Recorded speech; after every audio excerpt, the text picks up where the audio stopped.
Now on Bounce. Just last night, we told you about this shameful Twitter account that shamed hundreds of students from Charlotte area schools.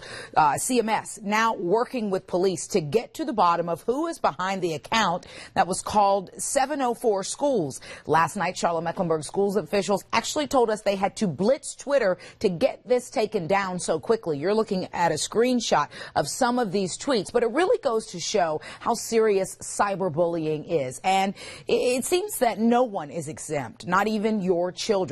We called on Rob Zidar, a co-founder of thirdparent.com. It is a website aimed to help parents keep children safe online. We wanted to broaden the conversation and bring in an expert. Rob, nice to see you. Thanks for joining us tonight. Thanks, Brigida. Happy Friday. Happy Friday to you. I have to tell you, Rob, these were some very inappropriate tweets, and that's actually being polite about it. Some of them were quite obscene, quite lewd, nicknames of students across the Charlotte area, and a lot of times parents didn't even know about this account. How do we get them to start a conversation with their child not to engage in this kind of behavior on social media?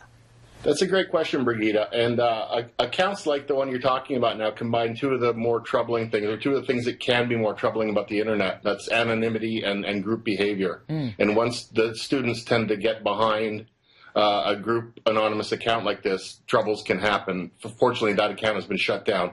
If as a parent you're trying to figure out what's actually going on with your teens, you're one step ahead of the ballgame, because we believe that far too many parents aren't having those conversations.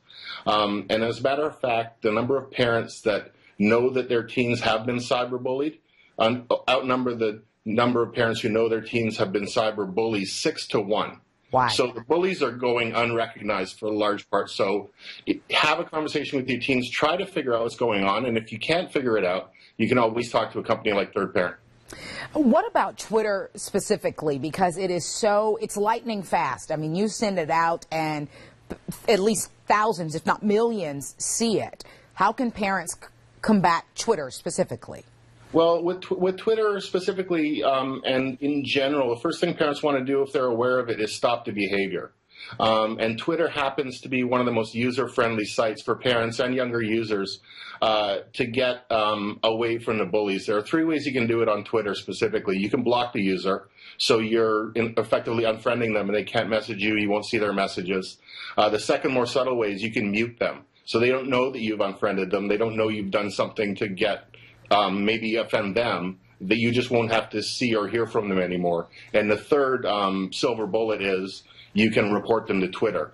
And as is the case with this account, it's been shut down already. Twitter is very quick at acting in cases like this. So we encourage teens to report abusive users, and you don't have to follow the user to report them. Anybody can do it. So it's a great function for Twitter, and most social media websites have a similar function. One last thing really quickly. It seems like social media and schools don't mix, pardon me, but it can't be all bad. It certainly isn't, and I'm glad you asked that. I talked to a student at a high school in Kentucky this week that's behind an anonymous account that is out to do nothing but spread positive messages and make the students feel good about themselves. She herself is anonymous. I won't say her name, but she had a couple friends who were cyberbullied to the point of suicide. And so she's spreading a positive message. She's doing a great thing, and she hears from students who have a tough home life, who have self-esteem problems, who are so happy to hear from her. So there's good out there. We believe there's more good than bad, but the parents need to stay on top of it to figure out where their kid fits in the mix and how behavior can be safer and improved. Certainly encouraging to hear that. Rob Zidar with thirdparent.com. We appreciate your time tonight. Thanks, Brigida. Thanks for having me. Delano.